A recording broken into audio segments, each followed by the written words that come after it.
Hello everyone, welcome back to my channel English by Sher Afghan Khan. तो आज हम ट्रांजिटिव एंड इनट्रांजिटिव वर्ब्स को study करेंगे। तो चलिए अपना टॉपिक स्टार्ट करते हैं। A verb that require an object in a sentence to give a complete meaning is called a transitive verb. वो वर्ब जिसको अपनी मीनिंग कंप्लीट करने के लिए सेंटेंस में ऑब्जेक्ट चाहिए उसे ट्रांजिटिव वर्ब कहते हैं। ऑब्जेक्ट के बगैर ये कंप्लीट मीनिंग कंप्लीट सेंस नहीं देता। A verb that does not require an object in a sentence to give a complete meaning is called an intransitive verb. वो वर्ब जिसको अपनी मीनिंग कंप्लीट करने के लिए सेंटेंस में ऑब्जेक्ट नहीं चाहिए उसे इंट्रांजिटिव वर्ब कहते हैं। ये ऑब्जेक्ट के बगैर ही कंप्लीट मीनिंग कंप्लीट सेंस देता है। वर्ब एक एक्शन होता है, एक काम होता है। अब काम दो तरह के होते हैं। एक वो काम जो आप लाजमन किसी चीज़ पर करते हैं। अगर आपके पास वो चीज़ मौजूद है तो आप वो काम कर सकते हैं। अगर आपके पास वो चीज़ नहीं है तो आप वो काम नहीं कर सकते। दूसरे काम जो आप करते हैं ये वो काम होते हैं जिनके लिए आपको किसी चीज़ की ज़रूरत नहीं होती। ये काम आप खुद से ही कर सकते हैं। चलिए एग्जाम्पल से समझते हैं। ही इज़ ईटिंग, वो खा रहा है, लेकिन क्या कर रहा है? ये ईटिंग का जो एक्शन है ये तो किसी चीज़ पर होगा ना, यानी यहाँ कुछ मिसिंग है। तो यहाँ मैं लिखता हूँ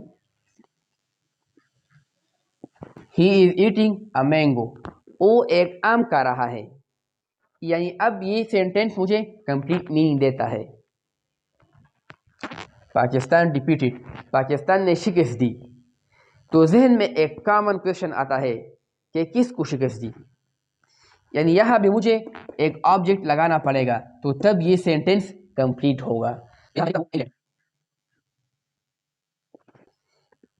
तो ये ईटिंग और डिफीटेड ये दोनों ट्रांजिटिव वर्ब्स हैं। ये ट्रांजिटिव वर्ब्स है। अब he is laughing, Ali is walking, ये दोनों सेंटेंस कंप्लीट है। इनके साथ मुझे ऑब्जेक्ट लगाने की ज़रूरत नहीं है। अगर मैं आपसे कहूँ मुस्कुराइए तो बस मुस्कुराइए। अब मुस्कुराने के लिए आपको किसी चीज़ की ज़रूरत तो नहीं है। या अगर मैं कहूँ वॉक कीजिए तो वॉक के लिए भी आपको किसी चीज़ की ज़रूरत तो नहीं है। ऐसा तो नहीं है ना कि आपके पैर दूसरे कमरे में है, आप जाएंगे अपने पैर को लाएंगे और फिर वॉक करेंगे। नहीं, ऐसा तो नहीं है। अगर मैं आपको कहूँ ईट, खाइए, तो अगर आपके पास कोई चीज़ है तो तब आप खाएंगे, वरना अगर आपके पास कोई भी चीज़ नहीं है तो आप खा नहीं सकते। खाने के लिए आपके पास मैंगो, एप्पल या कोई भी चीज़ होनी चाहिए जो ये ईटिंग का एक्शन रिसीव करे, जिस पर ये काम हो जाए। एक बात और याद रखें, अक्सर स्टूडेंट्स ये क्वेश्चन करते हैं कि सर चलने के लिए तो भी पाँव चाहिए, अगर किसी बंदे के पाँव ही ना हो तो वो चलेगा कैसे? तो फिर ये तो ट्रांजिटिव हो गया। लेकिन पहले इस चीज़ को समझिए कि ऑब्जेक्ट वो चीज़ नहीं होती जिसकी मदद से आप काम करते हैं, बल्कि ऑब्जेक्ट वो चीज़ होती है जिस पर वर्ब का असर होता है, यानी जो वर्ब के एक्शन को रिसीव करता है। अब यहाँ पर ईटिंग का एक्शन, ईटिंग का असर किस पर हो रहा है? मैंगो पर हो रहा है। अब अगर लैपिंग या स्माइलिंग के लिए आपको होंठ या मुंह चाहिए तो वो तो आपको ईटिंग के लिए भी चाहिए। अब ईटिंग में भी आप दिमाग इस्तेमाल करते हैं, आप हाथ इस्तेमाल करते हैं, आप मुंह, दांत, ये सब ईटिंग में आप इस्तेमाल करते हैं। इसी तरह से ये आप लैपिंग और वॉकिंग, स्माइलिंग, इनमें भी इस्तेमाल करते हैं। तो ये चीज़ें तो हम दोनों में भी इस्तेमाल करते हैं। तो हम वर्ब को देखेंगे कि इसका असर, इसका एक्शन किसी चीज़ पर हो रहा है तो ट्रांजिटिव, अगर नहीं हो रहा तो इनट्रांजिटिव। ये दोनों इनट्रांजिटिव है। ट्रांजिटिव वर्ब का जो फार्मूला है, पहले सब्जेक्ट आएगा, फिर ट्रांजिटिव वर्ब और आखिर में डायरेक्ट ऑब्जेक्ट आएगा। ट्रांजिटिव वर्ब्स के लिए हमें डायरेक्ट ऑब्जेक्ट चाहिए, इनडायरेक्ट ऑब्जेक्ट नहीं।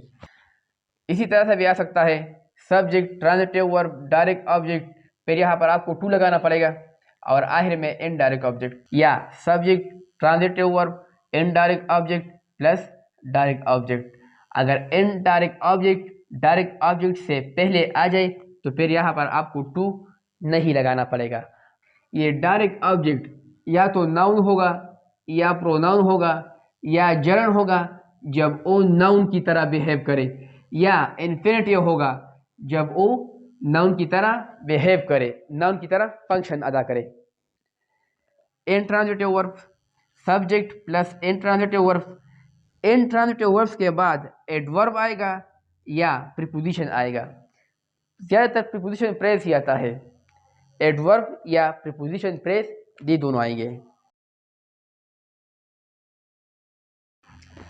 डायरेक्ट ऑब्जेक्ट हमें व्हाट और होम का आंसर देगा, इनडायरेक्ट ऑब्जेक्ट हमें for what and to whom का आंसर देगा। ट्रांजिटिव और इनट्रांजिटिव वर्ब को मालूम करने के लिए आप इस ट्रिक को यूज़ करें, यानी उन पर व्हाट और होम का क्वेश्चन करें। अब अगर सेंटेंस मुझे व्हाट और होम का आंसर देता है तो ये वर्ब ट्रांजिटिव वर्ब है क्योंकि डायरेक्ट ऑब्जेक्ट मौजूद है।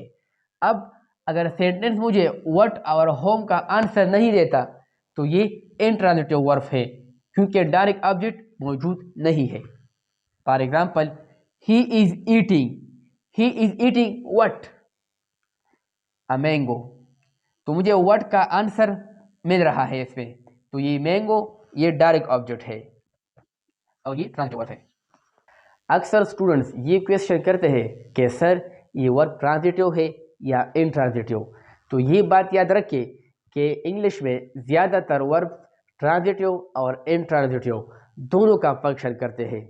ये हमें गिवन सेंटेंस बताएगा कि ये वर्ब ट्रांजिटिव है या इनट्रांजिटिव है, इसलिए ज़रूरी है कि आप उसको सेंटेंस में इस्तेमाल करें तो तब पता चलेगा कि ये वर्ब ट्रांजिटिव है या intransitive. Ali is writing a letter, Ali is writing what, answer a letter. तो अ लेटर ये डायरेक्ट ऑब्जेक्ट हो गया क्योंकि मुझे व्हाट का आंसर दे रहा है, और जब डायरेक्ट ऑब्जेक्ट मौजूद है तो ये ट्रांजिटिव वर्ब हो गया। I know him, I know home, him. तो ये डायरेक्ट ऑब्जेक्ट है और प्रोनाउन है, दो ये ट्रांजिटिव वर्ब है। I enjoy swimming, I enjoy what, swimming. मुझे व्हाट का आंसर मिल रहा है तो ये डायरेक्ट ऑब्जेक्ट है और जरेंड है, तो ये एंजॉय ये ट्रांजिटिव वर्ब हो गया। Everyone tried to win the race, everyone tried what, to win the race. To win the race ये इन्फिनेटिव प्रेस है और ये ट्राइड का डायरेक्ट ऑब्जेक्ट है, तो ये ट्रांजिटिव वर्ब हो गया, तो ये ट्रांजिटिव वर्ब है। अब ये विन क्या है, ये कौन सा वर्ब है, ट्रांजिटिव के इनट्रांजिटिव? तो फिर क्वेश्चन कीजिए, everyone tried to win what, the race. The race ये डायरेक्ट ऑब्जेक्ट है विन का, तो विन भी ट्रांजिटिव वर्ब है। My father give me a pen, my father give me what, a pen. तो ये डायरेक्ट ऑब्जेक्ट है। My father give a pen to whom, to me, me ये to whom का answer दे रहा है, तो ये इनडायरेक्ट ऑब्जेक्ट हो गया। गिव ये ट्रांजिटिव वर्ब है। My father give a pen to me, ये भी इसी तरह का सेंटेंस है, लेकिन यहाँ पर इनडायरेक्ट ऑब्जेक्ट लास्ट में आया है और डायरेक्ट ऑब्जेक्ट पहले आया है और दरम्यान में to. Ali know to me, अब ये नो क्या है, Ali know whom, Ali know whom me, तो ये डायरेक्ट ऑब्जेक्ट है और नो ये ट्रांजिटिव वर्ब है। अब इनके दरमियान ये टू है तो ये टू यहाँ पर नहीं आएगा, यहाँ पर टू नहीं आएगा क्योंकि अगर यहाँ पर मैंने टू लगा दिया तो फिर ये मी इनका ऑब्जेक्ट बन जाएगा, तो ये गलत है, यहाँ पर टू नहीं आता। अहमद इज स्लीपिंग, अब यहाँ पर ऑब्जेक्ट है ही नहीं। अगर किसी सेंटेंस में ऑब्जेक्ट ना हो तो मतलब ये कि ये कंप्लीट मीनिंग दे रहा है, जब ऑब्जेक्ट ना हो तो ये विदाउट एनी डाउट क्या इंट्रांजिटिव वर्ब है। और ये सबसे आसान तरीका है इंट्रांजिटिव वर्ब को मालूम करने का। He is sleeping very soundly, he is sleeping what या होम, तो मुझे व्हाट और होम का आंसर यहाँ नहीं मिल रहा। वेरी और साउंडली ये एडवर्ब है और एडवर्ब वो ऑब्जेक्ट नहीं होते, तो ये इंट्रांजिटिव वर्ब है। शी इज डांसिंग व्हाट और होम, तो मुझे व्हाट और होम का आंसर नहीं मिल रहा, तो ये भी इंट्रांजिटिव वर्ब है। इन द गार्डन ये प्रीपोजिशनल फ्रेज है। याद रखिए ये गार्डन जो है ना ये ऑब्जेक्ट है, मगर ये प्रीपोजिशन का ऑब्जेक्ट है, वर्ब का ऑब्जेक्ट नहीं है। हमें यहाँ पर वर्ब का ऑब्जेक्ट चाहिए, तो ये भी क्या इंट्रांजिटिव वर्ब है क्योंकि ऑब्जेक्ट मेरे पास नहीं है। बेबीज ग्रो हाउ क्विकली, ये एडवर्ब है क्योंकि मुझे हाउ का आंसर दे रहा है। अगर मुझे हाउ वाई व्हेन और वेयर का आंसर मिल रहा है तो मतलब ये कि ये एडवर्ब है, ये ऑब्जेक्ट नहीं है, तो ये इंट्रांजिटिव वर्ब। तो अगर आप इंट्रांजिटिव वर्ब्स को मालूम करना चाहते हैं तो पहले तो व्हाट और होम का क्वेश्चन कर ले, अगर आंसर नहीं मिल रहा तो इंट्रांजिटिव वर्ब है।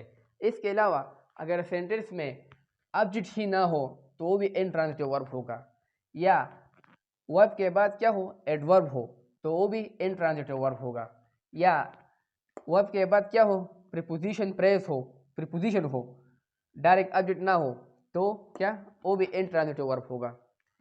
ये सारे वर्ब इंट्रांजिटिव वर्ब है, ये हमेशा की तरह इंट्रांजिटिव ही यूज होंगे। ये वर्ब जो है ये सारे ट्रांजिटिव वर्ब है, ये हमेशा ट्रांजिटिव ही यूज होंगे।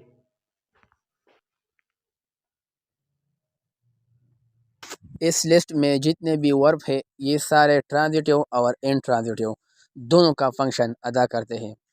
अब ये हमें सेंटेंस ही बताएगा कि ये वर्ब ट्रांजिटिव है या इंट्रांजिटिव। पहले सेंटेंस में स्टॉप ये ट्रांजिटिव वर्ब है क्योंकि मुझे व्हाट का आंसर दे रहा है। सेकेंड सेंटेंस में स्टॉप ये इंट्रांजिटिव वर्ब है क्योंकि मुझे व्हाट और होम का आंसर नहीं दे रहा।